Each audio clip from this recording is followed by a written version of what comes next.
आज की कहानी एक अनोखी किताब दूसरा भाग। योगेश रात को कब सोया, दरवाजा बंद था या खुला था, उसे कुछ पता नहीं था। अपने छोटे से कमरे के फर्श पर वो पड़ा था। उसकी आंख खुली तो सामने चेयर पर श्रुति बैठी थी। उसने देखकर पहले अनदेखा कर दिया और फिर अपनी आंख बंद करके सो गया। उसे लगा कि यह उसका एक वहम मात्र ही है। लेकिन जब श्रुति ने उसे पुकारा तब उसने अपनी आंखें खोली। योगेश, ए योगेश! श्रुति की आवाज उसके कानों में पड़ी। श्रुति, तुम यहाँ? कल तुम कहाँ गायब हो गए थे? मुझे दिखाई नहीं दिए। मैंने कितना पूछा सबसे तुम्हारे लिए, लेकिन अभी तुम यहाँ क्या कर रही हो? अरे, रणदीप को अचानक बाहर निकलना पड़ा। कहा कि शाम तक वापस आ जाएगा। और तुम तो जानते हो कि उसके बाद मुझे अगर किसी से बात करने का मन करता है तो वो तुम ही हो। योगेश श्रुति से बात तो कर रहा था और साथ में उस किताब के बारे में भी सोच रहा था। रात में वो अभी उस किताब के सामने ही था। फिर कुछ लिखने को इस बार उसने लिखा कि श्रुति उसके साथ कल का डिनर करे। ये बात का होना ना के बराबर था, लेकिन शायद अभी वो किताब पर पूरा यकीन नहीं कर पा रहा था, इसलिए एक बार फिर उसने लिखा टेस्ट करने के लिए। अगली शाम को इंतजार कर रहा था कि श्रुति फिर उसके पास आए, लेकिन श्रुति आज घर पर नहीं आई। उसने फोन किया और कहा कि आज मेरे साथ डिनर कर सकते हो, मुझे तुमसे कुछ बातें करनी है। योगेश की आंखें चमक उठी। उसे यकीन नहीं हो रहा था अपने कानों पर। उसने किताब को उठाकर चूमा और झूमने लगा उसके साथ। अब उसको यकीन होने लगा था उस किताब के जादू पर। शाम को योगेश श्रुति की बुलाई जगह पर गया उसके साथ डिनर करने। उसके मन में एक विश्वास आ गया था कि अब श्रुति उसकी ही होने वाली है। श्रुति ने कहा कि मैंने तुम्हें इसलिए यहाँ बुलाया है कि रणदीप चाहता है कि शादी 1 महीने में हो जाए। पहले उसने कहा था कि 2 साल में शादी करेंगे। पता नहीं अब उसका मन क्यों बदल गया। योगेश, मुझे कुछ समझ नहीं आ रहा है, तुम बताओ क्या करना है। योगेश थोड़ा सा घबरा गया ये बात सुनकर, लेकिन फिर उसे ख्याल आया किताब का और वो धीरे धीरे मुस्कुराते हुए जोर से हंसने लगा। श्रुति को समझ नहीं आया कि योगेश उसकी प्रॉब्लम सुनकर हंस क्यों रहा है। रात को योगेश आया और उसने किताब खोली। अब वो किताब को चैलेंज करने की सोच रहा था। उसने सोचा कि अभी तक उसने किताब को कोई बड़ा काम दिया ही नहीं। अब किताब को वो बड़ा काम देने वाला था। उसने लिखा, श्रुति की सगाई टूट जाए कल की कल। इतना लिखकर उसने किताब बंद किया और करने लगा कल का इंतजार। सुबह से इंतजार में था फोन के, लेकिन इंतजार करते करते शाम हो गई और शाम से फिर रात 9 बज गए थे, लेकिन अभी तक उसका फोन नहीं बजा, ना ही श्रुति आई। जब घड़ी के कांटे 11 बजने की तरफ जाने लगा तब उसने आस ही छोड़ दी। किताब की तरफ देखा और मन बना लिया कि उसे उठाकर वो खिड़की के बाहर ही फेंक देगा। ये करने के लिए वो अपने बिस्तर से उठा और किताब की ओर जाने ही लगा था कि तभी पास पड़ा फोन बजे उठा और कॉल था श्रुति का। उसने किताब को रखा और फिर फोन रिसीव किया। करीब 10 सेकंड के बाद श्रुति रोते हुए बोली, योगेश। योगेश ने कहा, अरे श्रुति, क्या हुआ, क्यों रो रही हो? श्रुति ने जवाब दिया, रणदीप ने सगाई की रिंग वापस भेज दी और बोला कि उसे अब इस रिलेशन में नहीं रहना है। थोड़ी देर बाद योगेश को श्रुति की आवाज सुनना बंद हो गई। वो सिर्फ किताब को निहारे जा रहा था और फिर फोन काटने के बाद जोर जोर से हंस रहा था। उसकी सबसे बड़ी ख्वाहिश पूरी होने वाली थी। फिर रोज वो किताब में लिखने लगा। अब उसकी जिंदगी का एक ही मकसद था, श्रुति। श्रुति की खुशी, श्रुति की पसंद। धीरे धीरे करके उसने किताब से सब मांगा, पैसा, श्रुति का प्यार। श्रुति रणदीप को भूल जाए, श्रुति उससे बहुत प्यार करने लगे। घर, गाड़ी, बिजनेस में तरक्की, सब कुछ। बहुत कम समय में वो ऊपर जाने लगा। उसकी तरक्की देखकर हर कोई हैरान था। कई लोग थे जो उसके पीछे लगे, लेकिन वो जानता था कि उसका कोई बाल भी बांका नहीं कर सकता है। किताब जो है उसके पास। करीब 2 साल बाद उसने वो किया जो वो करना चाहता था। सगाई श्रुति से बिल्कुल उसी जगह जहाँ श्रुति और रणदीप की हुई थी। पहले ये सोचना मुश्किल था, लेकिन अब किताब की बदौलत ये सच हो रहा था। श्रुति तो चाहती थी वो शादी जल्द ही कर ले, लेकिन योगेश ने 10 दिन की लंबी वेडिंग का प्लान बनाया, जिसमें सबसे पहले सगाई था। योगेश सोच रहा था कि ये सपना सच हो गया। ठीक 2 साल पहले उसने श्रुति को ऐसे ही देखा था यहाँ, लेकिन किसी और के बनते, और आज श्रुति उसकी होने वाली थी।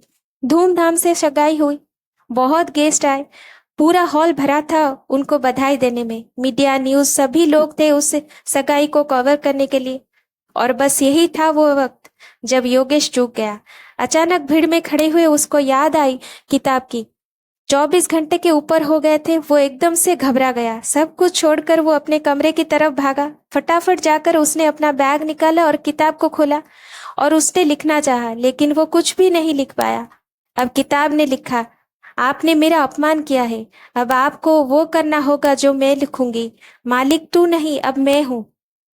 योगेश ने सोचा कि किताब ने उसके लिए इतना कुछ किया, लेकिन अब किताब क्या करेगी, ये सोचकर उसको डर लग रहा था।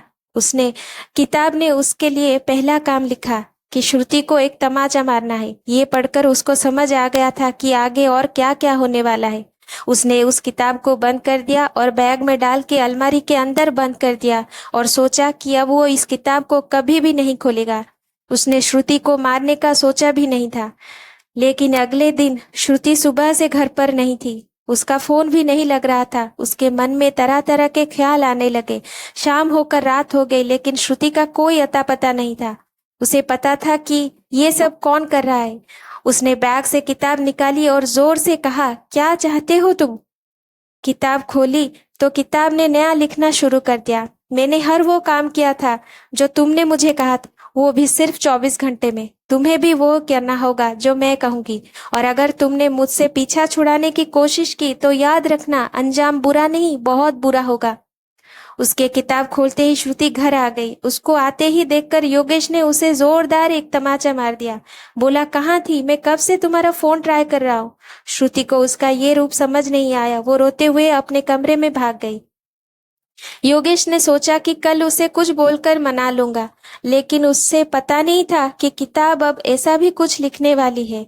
अगला काम था उसे 200 किलोमीटर दूर जाकर एक घाटी से नीचे अपनी कार को गिरानी है, और वापस 24 घंटे के पहले आना है, वरना अंजाम बुरा होगा।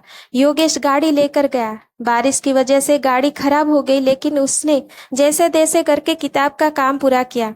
उसे गिराया। वापस आना लगभग नामुमकिन था। सड़क सुनसान थी, कोई नहीं था। अंधेरी रात और मूसलाधार बारिश भी थी। उसे सिर्फ श्रुति दिखाई दे रही थी जाते हुए। योगेश ने भागना शुरू किया। वो पागलों की तरह भागता रहा और एक पेड़ से टकराकर गिर गया। आंख खुली तो वो एक अस्पताल में था। श्रुति उसके सामने थी। योगेश, तुम्हें क्या हो गया है? कितने अजीब बन गए हो कुछ दिनों से। क्या कर रहे थे तुम वहाँ? चलो तुम अब आराम करो, बाद में बात करेंगे। योगेश ने कुछ देर के लिए आंखें बंद की। उसे फिर ख्याल आया किताब का। उसने श्रुति को कहा कि उसे घर जाना है। श्रुति ने उसे समझाने की बहुत कोशिश की, लेकिन योगेश ने जिद की। वो बेड पर से उठकर चलने लगा। श्रुति उसे घर ले आई। घर आते ही वो अपने कमरे में गया और उसने किताब को ढूंढा, लेकिन उसके सारा घर छान लेने के बाद भी उसे किताब कहीं नहीं मिली। उसने इसके बारे में किसी से कुछ नहीं कहा था, श्रुति को भी नहीं। इसलिए श्रुति के कई बार पूछने पर भी उसने कुछ नहीं कहा कि वो क्या ढूंढ रहा है। आखिरकार उसे पता चल गया था कि किताब इस घर से गायब हो गई थी।